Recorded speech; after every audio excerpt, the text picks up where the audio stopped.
Hello students, welcome back to Chemical Crafter. हमारा class 11th का chapter number 2 that is structure of atom चल रहा है और जो आज का पार्ट है वीडियो का ये है पार्ट 16th उसी चैप्टर का। तो चलिए हम देखते हैं हमारा आज का टॉपिक जो है Bohr's model for hydrogen atom part 1। Students, मैंने इस टॉपिक को 2 पार्ट्स में स्प्लिट कर दिए क्योंकि इसके थोड़े से पॉइंट ज्यादा हैं, तो इसलिए आज हम पार्ट 1 को स्टडी करेंगे और नेक्स्ट वीडियो में इसका हम पार्ट 2 स्टडी करेंगे। जैसा कि हम जानते हैं, हमारे साइंटिस्ट नील बोहर ने हमें इन सब चीजों के बारे में बताया था कि एटम के अंदर जो लाइन स्पेक्ट्रम है वो कैसे दिखता है, और अगर हम व्हाइट लाइट को, जैसे आप यहाँ पे देख पा रहे हो, अगर हम किसी एटम से या फिर प्रिज्म के थ्रू पास करते हैं तो वो डिफरेंट डिफरेंट 7 कलर्स में स्प्लिट हो जाती है। और साथ ही साथ उन्होंने हमें एटम की स्टेबिलिटी के बारे में भी बताया था। तो चलिए हम देखते हैं हमारे जो मेन पोस्टुलेट्स हैं हाइड्रोजन एटम के बारे में उन्होंने क्या क्या दिए थे। तो सबसे पहला जो पोस्टुलेट है वो है electron in the hydrogen atom can move around the nucleus in a circular path of a fixed radius and energy. जैसा कि उन्होंने क्या बोला कि जो इलेक्ट्रॉन है हाइड्रोजन में वो एटम के अराउंड जो घूमेंगे न्यूक्लियस में एक सर्कुलर पाथ में, जैसा कि आप देख पा रहे हो यहाँ पे, ये देखो सर्कुलर पाथ में ऐसे घूम रहे हैं यहाँ पे एक फिक्स्ड रेडियस में, और उनके पास एक फिक्स्ड अमाउंट ऑफ एनर्जी भी होगी। मतलब कि इलेक्ट्रॉन जो है, देखो आप देख पा रहे हो अपने आप ही वो यहाँ पे न्यूक्लियस के आसपास एक परफेक्ट ऑर्बिट में रिवॉल्व करता रहेगा, और उसे हम जो बोलते हैं वो बोलते हैं यहाँ पे हम ये एनर्जी शेल। तो जो ये पाथ फॉलो कर रहा है इलेक्ट्रॉन, ये वाला सर्कुलर पाथ, उसको हम बोलते हैं ऑर्बिट्स या फिर स्टेशनरी स्टेट्स या फिर अलाउड एनर्जी स्टेट्स। और जो ये ऑर्बिट्स हैं, जैसा कि आप देख पा रहे हो, they are arranged concentrically around the nucleus.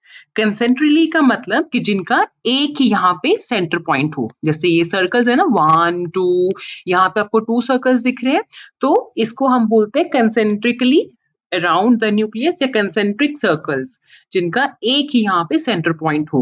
Example के तौर पे आप इसको देख सकते हो, जैसे हम प्याज अनियन जैसे खाते हैं हम घर में, तो उसका भी देखो यहाँ से आपको और क्लियर हो जाएगा, इसका एक ही सेंटर होता है यहाँ पे और ये अलग अलग ऐसे यहाँ पे स्प्लिट हो जाता है। तो उन्होंने और क्या बोला कि जैसे यहाँ पे हमारे पास ये ऑर्बिट्स हो जाएंगे, ये जो सर्कल यहाँ पे है, ये इलेक्ट्रॉन जो इस पाथ को फॉलो करेगा इसको हम बोलेंगे एनर्जी शेल्स या फिर ऑर्बिट या फिर स्टेशनरी स्टेट्स। तो यहाँ पे आप देख पा रहे हो कि जो इलेक्ट्रॉन है उसका ये नहीं है कि वो कहीं भी घूम ले, वो सिर्फ और सिर्फ कहाँ पे घूम पाएगा, जो हमने यहाँ पे देख पा रहे हो ये वाली, जो यहाँ पे आपको सर्कल दिख रहा है ना, सिर्फ इन्हीं पे वो यहाँ पे रिवॉल्व कर पाएगा। ये नहीं कि वो यहाँ बीच में घूम रहे, ऐसा नहीं है। इलेक्ट्रॉन जो है वो सिर्फ और सिर्फ यहाँ पे ही घूम पाएगा, दैट इज जो यहाँ पे इसके सर्कुलर पाथ है जिसको हम ऑर्बिट बोलते हैं।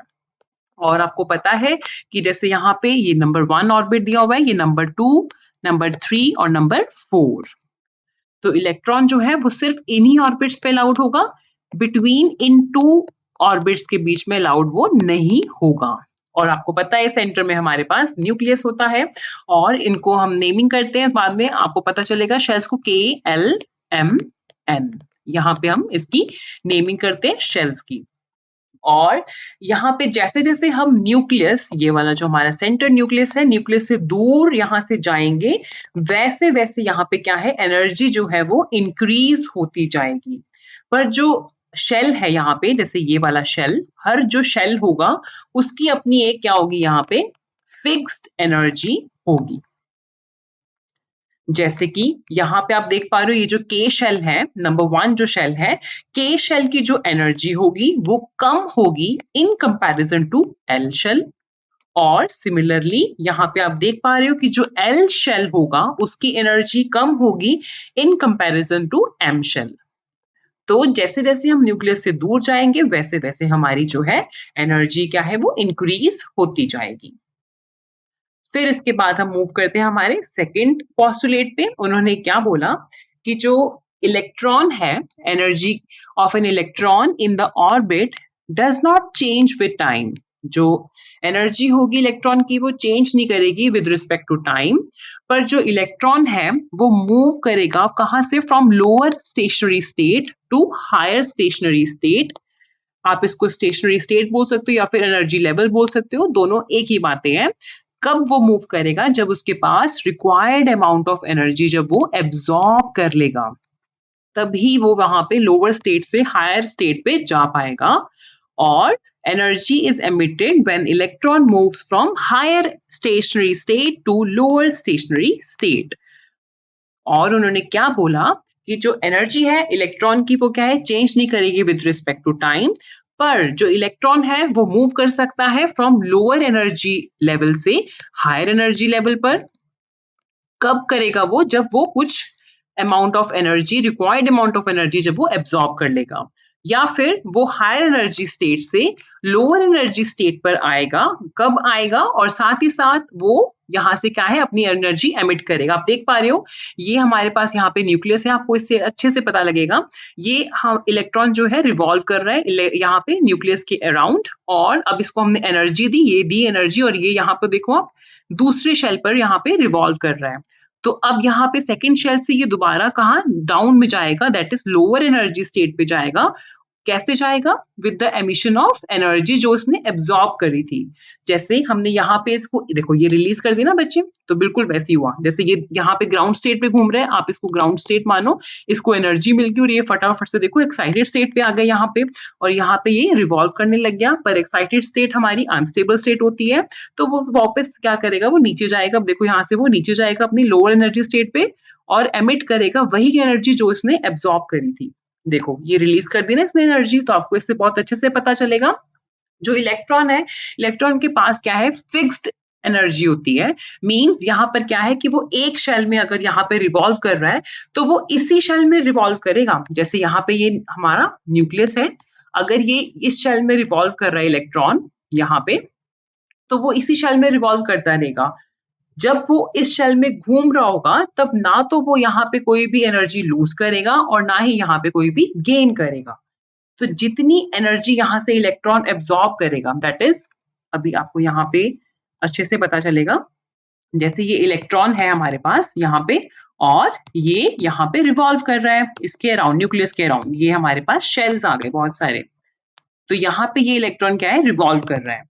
तो जितनी एनर्जी यहाँ पे एब्जॉर्ब करेगा, यहाँ पे इसको जब हम एनर्जी देते हैं तभी तो एक्साइट होता है इलेक्ट्रॉन, है ना? आपको पता है ना, ये तो चीज हमने पहले भी स्टडी करी है। इमेजिन करो ये N1 है और ये N2 है, ये N3 है। तो अभी यहाँ पे ये N1, N2 और ये N3। अभी हमारे पास इलेक्ट्रॉन कहाँ पे, N1 में, यहाँ पे इलेक्ट्रॉन है। तो जितनी हम यहाँ पे इसको एक्साइट करने के लिए एनर्जी देंगे, यहाँ से एक्साइटेशन हुई और इलेक्ट्रॉन हमारा कहाँ पे आ गया, यहाँ पे अगर हमने एक्साइट करा इसको, N1 से इलेक्ट्रॉन चला गया N2 पर। यहाँ पे जितनी एनर्जी इलेक्ट्रॉन एब्जॉर्ब करेगा ड्यूरिंग एक्साइटेशन, यहाँ पे उतनी ही एनर्जी को वो निकाल देगा ड्यूरिंग डी एक्साइटेशन। यहाँ पे उतनी ही एनर्जी बाहर एमिट कर देगा। और आपको पता है वो किसकी एनर्जी फॉर्म में रिलीज करेगा, वो रिलीज करेगा हमारी डेल्टा ई की फॉर्म में। यहाँ पे डेल्टा ई की फॉर्म में वो क्या करेगा, उसको रिलीज कर देगा। और हमें पता है ये किस चीज के अकॉर्डिंग है, यहाँ पे हमारे एनर्जी के बारे में हमने पिछले वीडियोस में भी देखा है, वो प्लैंक्स क्वांटम थ्योरी के अकॉर्डिंग सब वो चीजें करेगा। क्यों? क्योंकि EMR ही वो क्या कर रहा है, यहाँ पे देखो एब्जॉर्ब कर रहा है, इसने एब्जॉर्ब करी इलेक्ट्रॉन ने, और EMR को ही वो, EMR मतलब इलेक्ट्रोमैग्नेटिक रेडिएशंस, उसी को वो क्या करेगा, यहाँ पे रिलीज कर देगा, एमिट कर देगा। तो इलेक्ट्रॉन तभी एक्साइट होकर यहाँ से दूसरे शेल पर जाएगा जब उसके पास दूसरे शेल की भी यहाँ पर इक्विवेलेंट एनर्जी होगी। अभी हमने देखा ना कि ये मतलब नहीं है कि थोड़ी सी एनर्जी मिली तो इलेक्ट्रॉन यहाँ पे घूमने लग जाएगा, ऐसा नहीं है। इलेक्ट्रॉन के पास एब्जॉर्ब करके इतनी रिक्वायर्ड एनर्जी होनी चाहिए कि वो इस शेल में रिवॉल्व कर सके। ठीक है, तो देखते हैं अभी और हम यहाँ पे, जैसे हमने अभी देखा ना यहाँ पे कि एनर्जी जो चेंज होगा does not take place in a continuous manner. Continuous manner में बिल्कुल भी चेंज नहीं होगा। क्यों? क्योंकि हर शेल की, अभी मैंने आपको बताया कि हर शेल की अपने पास एक फिक्स्ड एनर्जी है। ये नहीं कि हर शेल के पास इक्वल एनर्जी होगी, ऐसा नहीं है। हमने अभी देखा कि के शेल की एनर्जी कम होगी इन कंपैरिजन टू एल, और एल की एनर्जी कम होगी in comparison to M shell. तो इस चीज से आपको और अच्छे से क्लियर हो गया होगा। तो अब देखो जैसे यहाँ पे इलेक्ट्रॉन, यहाँ पे आप देख पा रहे हो इलेक्ट्रॉन हमारा N4 में है, यहाँ पे शेल N4 में है, और जब वो N यहाँ पर 1 पे आया, N2 पे, ये वाला N2 है ना बच्चे, तो यहाँ पे जब वो N4 से N2 पर आया तो उसने यहाँ पे देखो एमिट करा, अपना रिलीज करी एनर्जी यहाँ पे, और हमें यहाँ पे क्या मिला, लाइन स्पेक्ट्रम देखने को मिला। तो आपको पता लग गया होगा बहुत अच्छे से कि जब इलेक्ट्रॉन एब्जॉर्ब करेगा एनर्जी, उतनी ही वो अमाउंट ऑफ एनर्जी रिलीज करेगा। और साथ ही साथ अभी हमने एक और चीज देखी थी कि जब वो एक्साइट होगा और डी एक्साइट होगा, तो उसको देख लेते हैं यहाँ पे। यहाँ पे देखो इलेक्ट्रॉन जो है वो हमारा कहाँ है, ग्राउंड स्टेट इलेक्ट्रॉन है, यहाँ पे ये बैठा है, यहाँ पे इलेक्ट्रॉन हमारा, इसको हमने यहाँ से क्या दी, एनर्जी दी, यहाँ से हमने इसको एक्साइटेशन एनर्जी दी, और जब हमने इसको एक्साइटेशन एनर्जी दी तो इसने यहाँ पे एब्सॉर्ब करके वो हायर एनर्जी लेवल पर चला गया। आप इसको एक्साइटेड स्टेट बोल सकते हो। फिर उसके बाद हमें पता है एक्साइटेड स्टेट क्या होती है, अनस्टेबल होती है। तो इसलिए इलेक्ट्रॉन क्या है, वापस जाएगा अपने original state, that is ground state पे। तो यहाँ पे देखो जब इलेक्ट्रॉन यहाँ पे था तो फिर वापस जब वो यहाँ पे ग्राउंड स्टेट पे आया तो उसने यहाँ पे अपनी जो एनर्जी क्या थी वो रिलीज कर दी और एमिट कर दी। तो ये एक्साइटेड इलेक्ट्रॉन यहाँ पे क्या हो गया, डी एक्साइट हो गया। तो आपको ये बहुत अच्छे से कंसेप्ट पता चल गया होगा कि एक्साइटेशन और डी एक्साइटेशन का क्या मतलब है। कि एक्साइट जब इलेक्ट्रॉन एब्जॉर्ब करके हायर स्टेट पे जाएगा, और जब हायर स्टेट से लोअर स्टेट पे आएगा उसको हम बोलते हैं डी एक्साइटेशन। ठीक है, फिर इसके बाद हम देखते हैं हमारा थर्ड पॉस्टुलेट, जो कि बोहर ने हमें क्या बताया था कि फ्रीक्वेंसी ऑफ रेडिएशन एब्जॉर्ब्ड और emitted when transition occurs between two stationary states that differ in energy by delta E is given by. अभी हमने देखा था ना कि हायर एनर्जी लेवल से लोअर एनर्जी लेवल पर जब इलेक्ट्रॉन आ रहा है, तो जैसे ये E1 हो गया, ये E2 हो गया, तो इसका एनर्जी चेंज क्या होगा, it is equal to delta E. और हम वो कैसे देंगे, that is nu is equal to delta E H E2 minus E1 upon H. अभी हम इसको देखते हैं कैसे इन्होंने निकाला है, मैं आपको बताती हूँ। जैसे हमने अभी देखा ना कि ये तो था हमारा न्यूक्लियस, ठीक है, तो ये हमारा हो गया N is equal to 1 shell, और ये हमारा हो गया N is equal to 2 shell. ठीक है, that is K shell L shell. ठीक है, और हमारे पास जो K शेल है उसकी जो एनर्जी है उसको भी हम देख लेते हैं, E1 है, और जो L शेल है उसकी एनर्जी हमारे पास E2 है। हमें पता है कि जैसे यहाँ पे जो एनर्जी होगी एल शेल की वो ज्यादा है इन कंपैरिजन टू के, तो हम यहाँ पे ये भी बोल सकते हैं कि E2 जो है हमारे पास E1 से बड़ा है। और हमें पता है कि जो चेंज होगा दैट इज इलेक्ट्रॉन जो है जब यहाँ से ऊपर से नीचे या ऊपर नीचे से ऊपर जाएगा तो उसको हम किससे रिप्रेजेंट करेंगे, एनर्जी चेंज डेल्टा ई से, और वो किसकी इक्वल होगा, E2 माइनस E1। पर हमें पता है E जो है वो किसके इक्वल होता है, H न्यू। ये हमने पढ़ा था प्लैंक्स क्वांटम थ्योरी में, हम सबको याद है। तो अगर मैं बोलूं कि E1 इज इक्वल टू, तो क्या हो जाएगा H न्यू 1, और E2 is equal to H nu 2। तो हम इसको कैसे लिख सकते हैं, delta E is equal to, आप इनको इस इक्वेशन में यहाँ पे सब्स्टिट्यूट कर दो ये वाली में, तो कैसे हो जाएगा H new 1 minus H nu 2। और साथ ही साथ हम कैसे कर सकते हैं इसको, दैट इज ये तो हमारा हो गया ना in form of H new 1 और H न्यू 2 के फॉर्म में। और साथ ही साथ हम और कैसे लिख सकते हैं, दैट इज डेल्टा E जो है हमारा, हमें पता है ये क्या होता है, E2 माइनस E1 होता है। और डेल्टा E जो है ये भी किसके इक्वल होगा, H न्यू के इक्वल होगा, तो H nu is equal to E2 minus E1। और यहां से हम फ्रीक्वेंसी निकाल सकते हैं, that is E2 minus E1 upon H। तो हमें पता है H क्या यहाँ पे, प्लैंक्स कांस्टेंट, और ये हमारे पास क्या है, फ्रीक्वेंसी, इसको बोलते हैं हम न्यू। तो ये हमारे पास क्या आई, यहाँ पे फ्रीक्वेंसी आई है। हमने जैसे भी मैंने आपको पीछे एक्सप्रेशन दिखाया था ना, तो उसको हमने ऐसे ड्राइव कर लिया।